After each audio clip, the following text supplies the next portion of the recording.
Kala Bendana padha arja sapraptamu.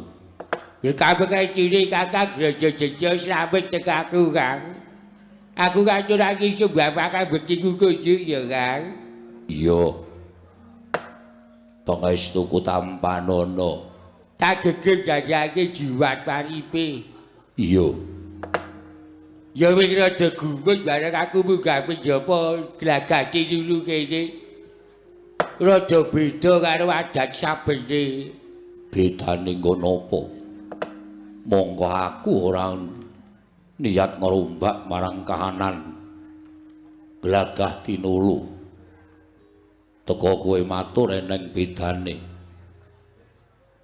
Sing wayahe beda ora kok pepasrening praja utawa kadipaten Glagah Tinulu.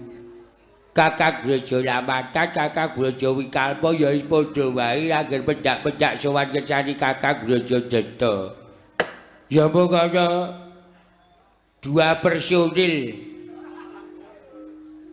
Sopo? Ana piyai loro rapaklik kuwi rak Begawan Duna karo Patih Sekuni to, Kang. Iya, rawuh mrene. Oh, lah wigatiye Dilik marang Karharjanku sarta kulawarga Glagah Tinulu. syukur ora niat liyane to. Ora, Kakang ora ngapusi. ora aku ora ngapusi karo kowe. Mergo kene kae kondange arep wong kaya-kaya kae sentananing ratu wong sing duwe derajat pangkat yen nyuwun sewu kae cangkeme elek. Mula kudu hati-hati arep kae pendhita. Kae yen tumrap aku ning arani pendhita ndok bosok. Jabane putih ning jerone mambu. Wong loro kae padha wae, sing siji ya cangkeme elek, sing siji ya cangkeme elek. Mula nek diarani kae tumbuh entuk tutup.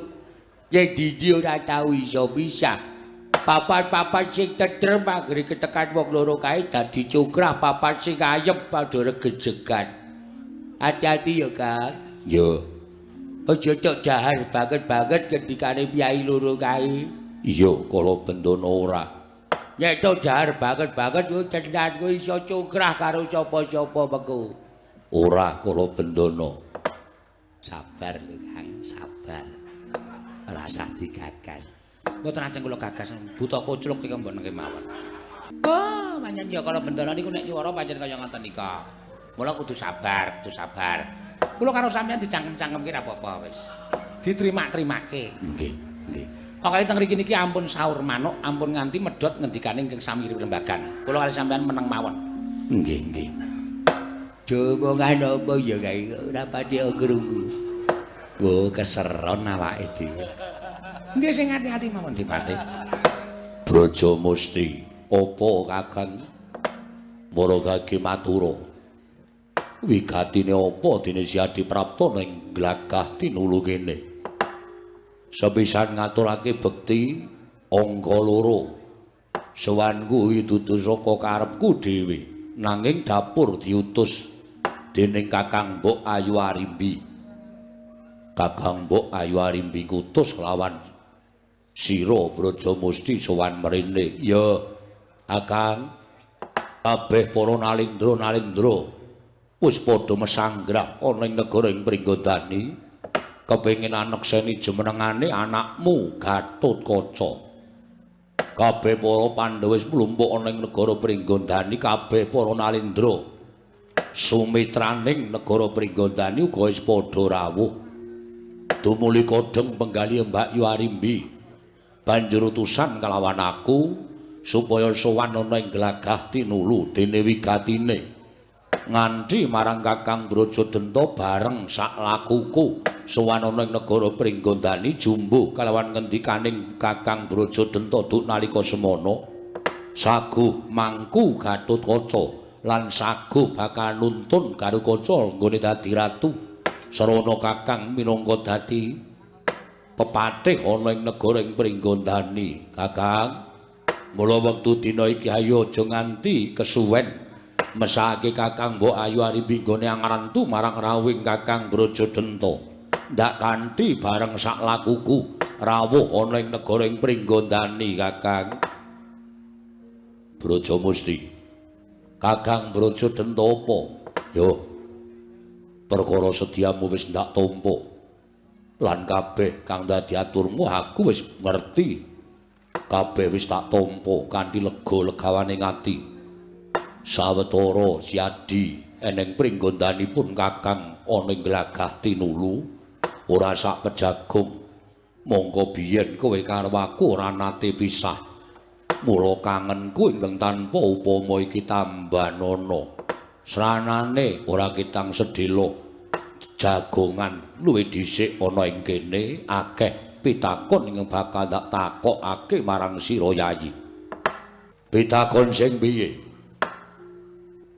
Ngenge babakan negara ing Pringgondani. Ora mesti ora usah dadak tak tuturi. Pringgondani iki biyen darbeke Kanjeng Rama. Iya, Kanjeng Rama Prabu Trembuka Sawarga. Peputra Kakang Arimba, Mbakyu Arimbi aku kowe. Braja Lamatan, Braja Wikalpa lan Kala Bendana. Kabeh putrane padha winelek jiwa kasatriyan nadyan kowe karo aku wujuding buta. Nanging ora tau tumindak mengeng saka angger-anggering kautaman. Merga kuwi ingkang ginala dening Kanjeng Rama Sawarga. Ya, bener ngendikaning Kakang. Sasedaning Prabu Trembuka ingkang dadi ratu Kakang Arimba. Kakang Arimba durung duwe keturunan sarta durung kagungan putra, wekasan kudu wis nusul kelawan Kanjeng Rama Seda. Monggo kowe ngerti sapa sing nyedani Kanjeng Rama ora liya Prabu Pandhu. Duk nalika ana perang gedhe jenenge Perang Pamuksa Pringgondani lan Ngastina. Perang tandhinge Kanjeng Rama lan Prabu Pandhu wekasan Kanjeng Rama kapupuing rana Madyalaga. Perkara kuwi aku ngerti sabab aku ya wis melu tetandhingan ana ing Pamuksa. Nanging nuwun sewu. Kanjeng Rama nggone nandhingi kan Prabu Pandhu duk nalika semana mung merga nggone kepengin junjung drajating guru. Dene siswa ora kena mrengkang saka dawuhing guru. Ora duwe niat bakal wani karo Prabu Pandhu nanging mung kepengin junjung drajating Prabu Pandhu Dewayana kanthi pawadan apa wae tak anggep perang kuwi. Mujudake sawijining memungsuhan antaraning siji lan sijine. Kakang Arimba dadi ratu. Sapa sing mateni Kakang Arimba?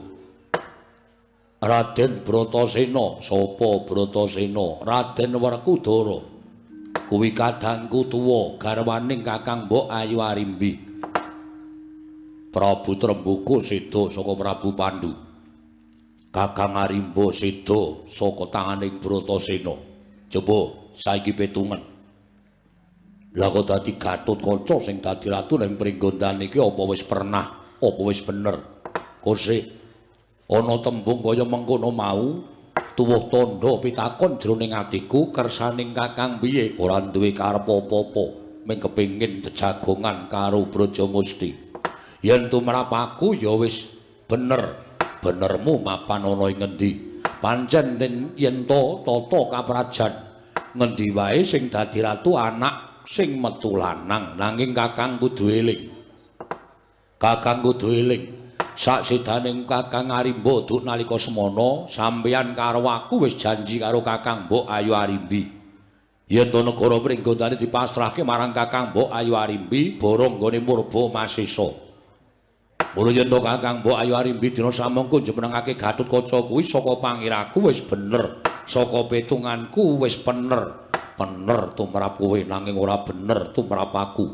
Lho, kok ngono ngendikaning Kakang? Ya merga tumrap aku nalika semana kodheng pikirane Brajadanta nganti bingung bilulungan kudu kepiye sing tak lakoni wekasan ketrucut ucapku sumpah ning ngarepe Kakang Mbok Ayu Arimbi masrahke negara lumereke ngewanci bareng tak pitung-pitung tak gelar tak gulung jebul Pringgondani kuwi dudu negara sing cilik. Pringgondani kuwi dudu negara ingkang amung sak iyuping payung nanging negara ingkang jembar kawulane ya akeh kesugihane kliwat saka ukuran negara sak liyane. Mula yen to negara Pringgondani iki bakal dilungguhi Gatotkaca. Brajamusti, kowe tak tuturi, kowe tak kandhani. Teka dina iki bareng petunganku wis ganep tinemune ganjil. Lho, ganjil piye? Ganjile atiku aku ora mathuk, aku ora gathuk, sarta aku ora condong yen to Gatotkaca dadi ratu. Merga Gatotkaca ora duweni hak tumraping negara ing Pringgondani. Wondene sing duweni hak tumraping negara Pringgondani, Brajadenta. Mula wektu dina iki kepasang yukya katujuh ing nginu. Dene kowe prapta ning negara Pringgondani. Elinga Brajamusti, iki negarane bapakmu, iki negarane leluhurmu. Aja Gatotkaca sing dadi ratu, kowe karo aku isih pantes lungguh dampar negara ing Pringgondani. Aja nganti tinggalane wong tuwa diorak-arik karo menungsa sing jenenge Gatotkaca.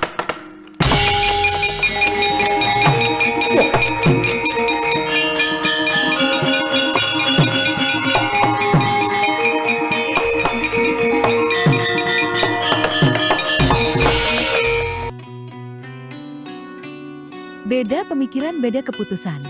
Perlu disadari akan perbedaan kepribadian, namun tak melekat pada hal tersebut karena perbedaan dari intensitas yang sama.